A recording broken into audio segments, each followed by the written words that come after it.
please. Welcome to News Mongolian MNB World. I am Judy Rambold. And for our top stories, U.S. Deputy Secretary of State visits Mongolia. Mongolian President Khurelsukh condemns the terrorist attack in Moscow. Assessment shows that buildings constructed in the 1970s are lacking in earthquake resistance. For the news, stay tuned.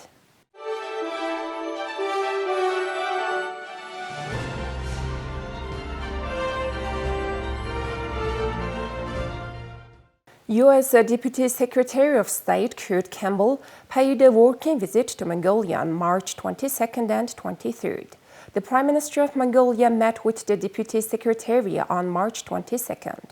During the meeting, the parties affirmed their desire to strengthen the strategic third neighbor partnership between Mongolia and the United States, expand the cooperation in all areas of mutual interest, and enrich the partnership with economic collaboration. They also discussed the progress of measures implemented following Prime Minister Erdogan's official visit to the United States in August 2023. These measures include initiating direct flights between the two countries, enhancing English language education, and supporting private sector cooperation in space exploration. Prime Minister Erdogan emphasized that the U.S. is an important third neighbor and strategic partner. He noted that the U.S. has consistently supported Mongolia since the beginning of its transition to democratic and free market society in the 1990s. On behalf of the Mongolian government, he expressed gratitude to the U.S. for providing $900,000 to assist herders during this year's drought disaster. Deputy Secretary of State Campbell stated that the United States is proud to be Mongolia's third neighbor and is committed to advancing relations between the two countries based on common democratic values such as human rights and freedom. He emphasized the U.S. commitment to expanding cooperation in various fields and increasing people-to-people exchanges, noting a dedication to deepening friendship. Deputy Secretary of State Campbell's working visit to Japan and Mongolia took place from March 19th through 23rd. It was his first overseas trip as Deputy Secretary, held to reaffirm the country's commitment to advancing freedom and prosperity in the Indo-Pacific region and beyond. Mongolian President Khurelsukh extended his heartfelt condolences to the people of Russia in response to the tragic armed attack at Khurelsukh City Hall in Moscow. President Khurelsukh conveyed condolences on behalf of the Mongolian people, expressing deep sorrow over the loss of innocent lives and the injuries sustained during the senseless act of violence. He emphasized Mongolia's strong condemnation of terrorism. President Khurelsukh stated, "On behalf of the people of Mongolia, I would like to express my deepest condolences to the families and relatives of the victims. Mongolia stands in solidarity with the Russian people as they mourn the tragic loss of their loved ones." On Saturday, Russian investigators continued to work at the scene of the attack at the concert hall outside Moscow that left at least 133 people dead. Footage from the investigative committee, which reported the latest death toll, showed the interior of the Khurelsukh City Hall ravaged by a fire following the mass shooting. The committee said 4 of 11 people detained by authorities were directly involved in the attack that left the sprawling shopping mall and music venue smoldering with a collapsed roof.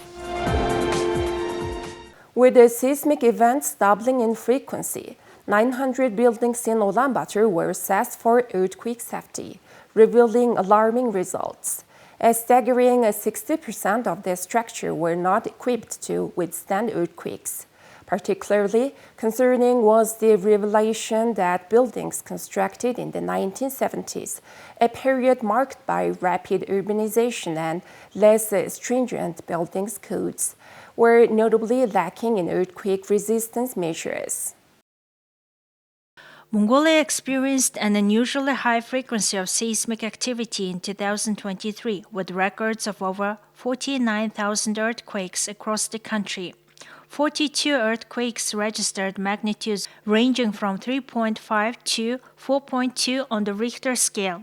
Mongolia faces varying seismic risks across its regions. Biologist Center is at critical magnitude 9 risk, while 5 provinces are at magnitude 8 risk. That whole province faces a significant risk with earthquakes up to magnitude 7. Urgent measures are needed to enhance preparedness and infrastructure resilience to mitigate potential impacts. The seismic risk in Ulaanbaatar is a significant concern, with the potential for earthquakes reaching magnitudes of 7, 8, or even 9. Particularly vulnerable are areas along the tall river basin, where the risk is heightened due to factors such as soil composition and geological features. The Emelt district, which has already experienced registered cracks, also faces an elevated risk, especially for earthquakes of magnitude 9. Beyond Ulaanbaatar, it's crucial to also assess seismic activity in the Baikal River area, recognizing the interconnectedness of seismic events across regions and the potential impacts on surrounding areas.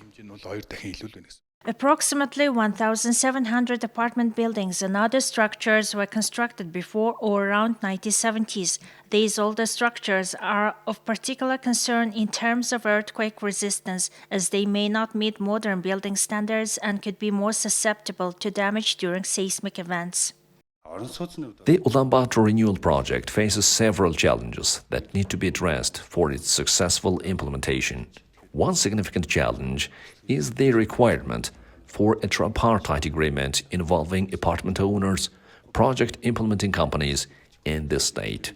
The lack of engineering infrastructure poses another obstacle to the renewal project.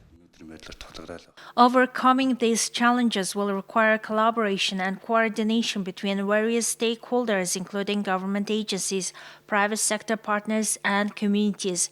As the assessment of Ulaanbaatar's buildings will continue into 2028, there are still 1,580 buildings to be evaluated.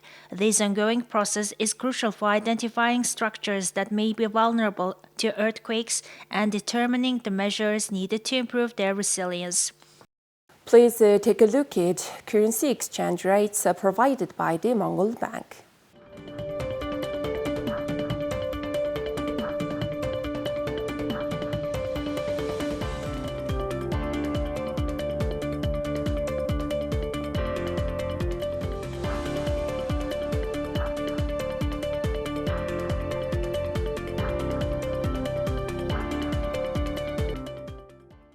Now please have foreign news partnered with international news agencies.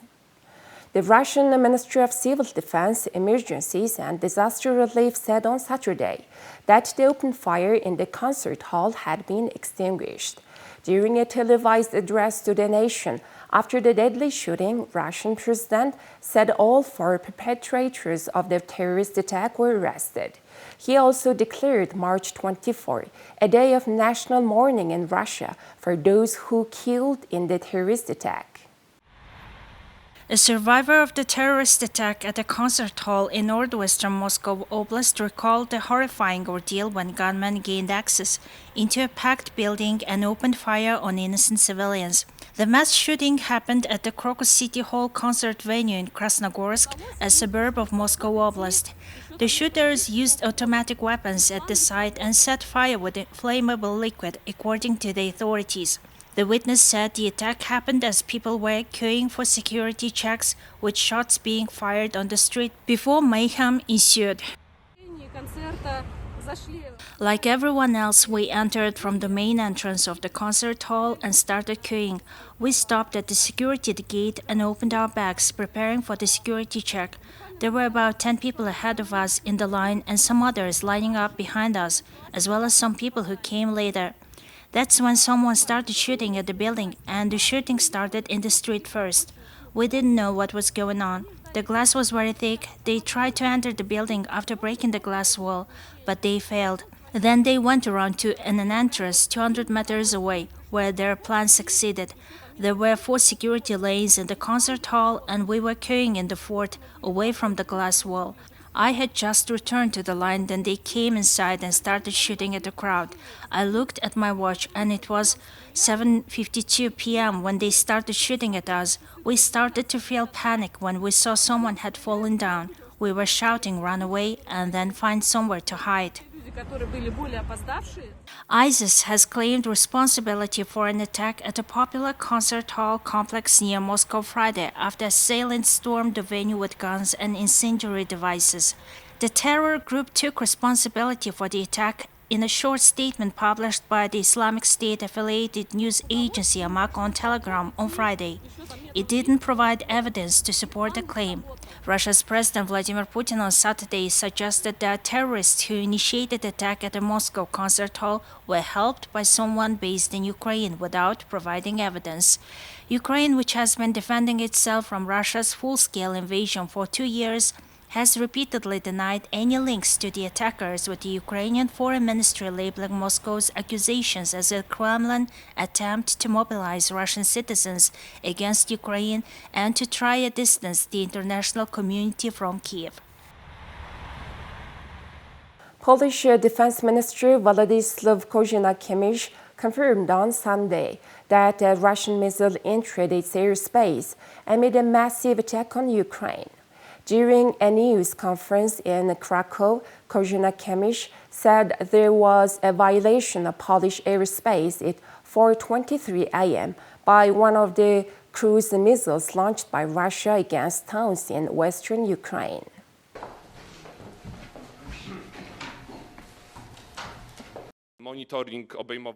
We were monitoring more than 10 rockets heading towards the Polish territory.